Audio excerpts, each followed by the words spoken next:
ओम नमो भगवते वासुदेवाय नमः।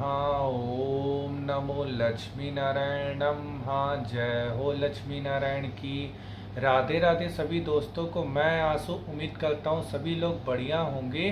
दोस्तों, आज की इस वीडियो में मैं आप सभी भक्तजनों को बताऊंगा इस साल 2026 में ज्येष्ठ मास की पूर्णिमा का व्रत किस दिन रखा जाएगा।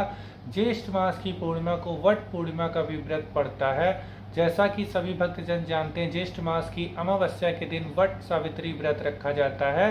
वैसे ही ज्येष्ठ मास की पूर्णिमा के दिन भी वट पूर्णिमा व्रत रखा जाता है, जो कि सुहागन महिलाएं रखती हैं अपनी पति की लंबी उम्र के लिए और अखंड लक्ष्मी की प्राप्ति के लिए।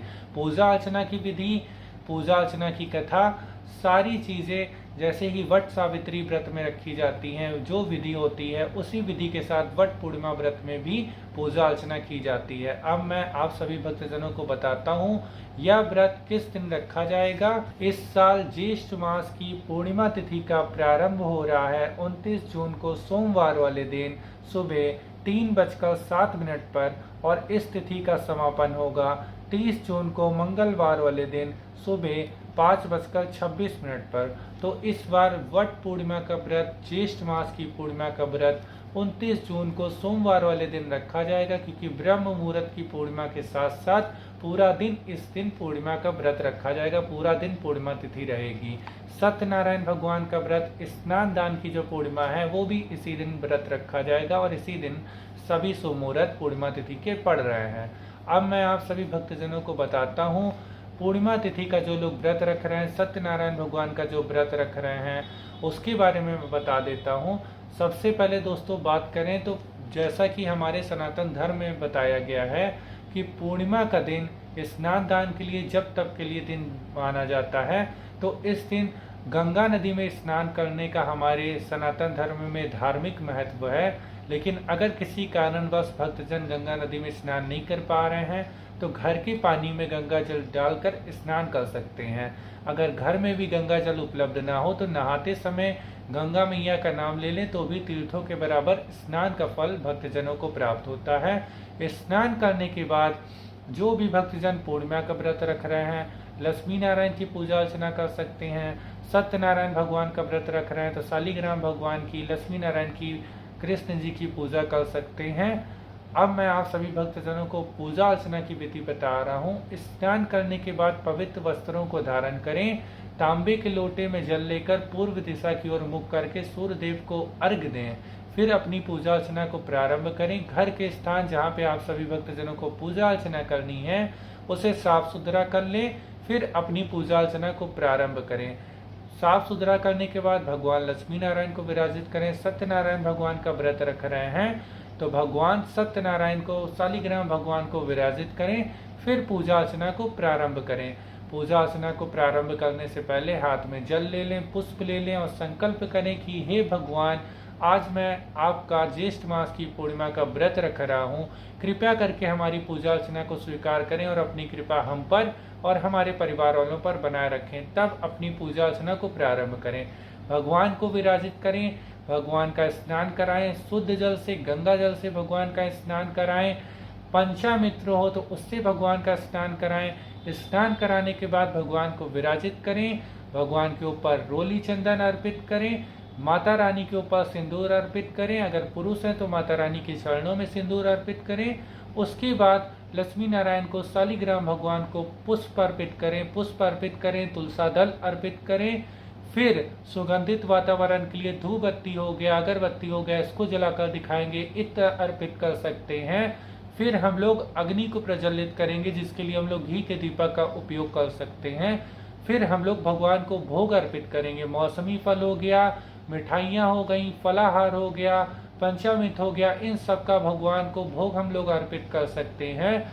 और जो भी भक्तजन अगर पूर्णिमा का व्रत रख रहे हो, सत्यनारायण भगवान का व्रत रख रहे हो, तो पूजा अर्चना करते समय ज्येष्ठ मास की पूर्णिमा की व्रत कथा हो गई, तो सत्यनारायण भगवान की व्रत कथा हो गई, इसको पढ़ें। कथा को पढ़ने वाले को भी और सुनने वालों को भी, दोनों को अनंत गुना फल की प्राप्ति होती है और भगवान लक्ष्मी नारायण की विशेष कृपा भक्तजनों के ऊपर बनी रहती है।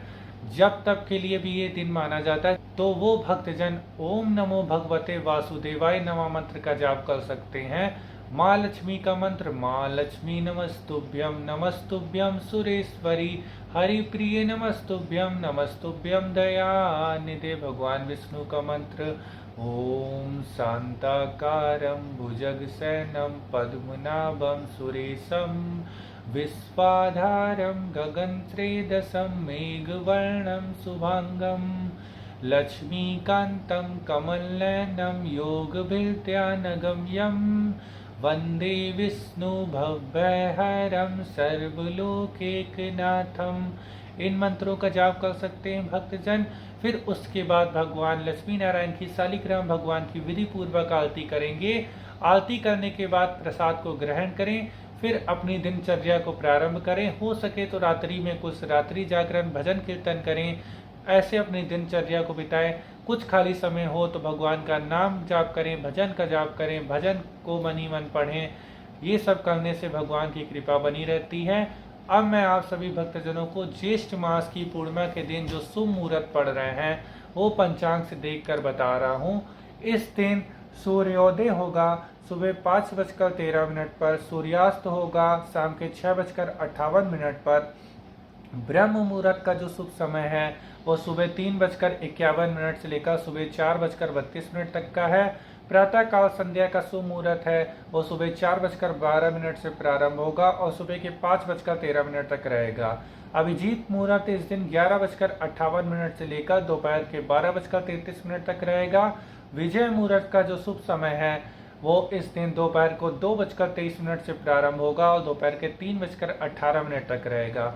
गोधूली मुहूर्त का जो शुभ समय है वो इस दिन शाम को 6:56 से लेकर शाम के 7:17 तक रहेगा।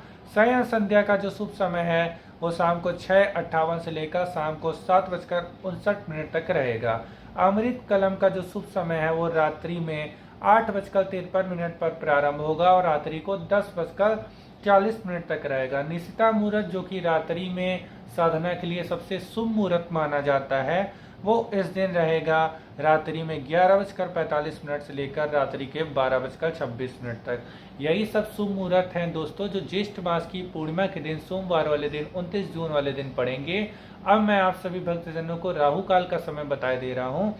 राहु काल इस दिन प्रारंभ होगा सुबह 6:56 पर और राहु काल समाप्त होगा इस दिन 8:40 पर। तो राहु काल के समय कोई भी मांगलिक कार्य की, कोई भी यात्रा की, कोई भी पूजा अर्चना की शुरुआत नहीं की जाती। अगर पहले से पूजा अर्चना प्रारंभ हो चुकी हो तो उसे पूरी कर सकते हैं, लेकिन इस समय पूजा अर्चना की शुरुआत करना, किसी भी यात्रा की शुरुआत करना हमारे सनातन धर्म में वर्जित है। और दोस्तों ऐसी हमारी सनातन धर्म की मान्यता है कि अगर हम सभी भक्तजनों ने भक्ति भाव के साथ प्रेम पूर्वक भगवान की पूजा अर्चना की है, व्रत रखा है, तो भगवान हमारी पूजा अर्चना को अवश्य स्वीकार करेंगे। उनकी कृपा सभी भक्तजनों के ऊपर सदैव बनी रहेगी।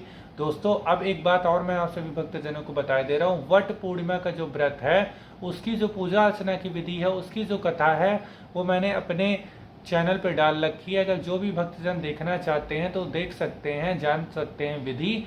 और वो वट सावित्री व्रत की ही विधि जो होती है वही वट पूर्णिमा की भी व्रत की विधि होती है, वही कथा होती है। बस कुछ भक्तजन ज्येष्ठ मास की अमावस्या के दिन इस व्रत को रखते हैं और कुछ भक्तजन ज्येष्ठ मास की पूर्णिमा के दिन इस व्रत को रखते हैं। यही जानकारी थी दोस्तों जो इस वीडियो के माध्यम से मेरे को आप सभी भक्तजनों को देनी थी।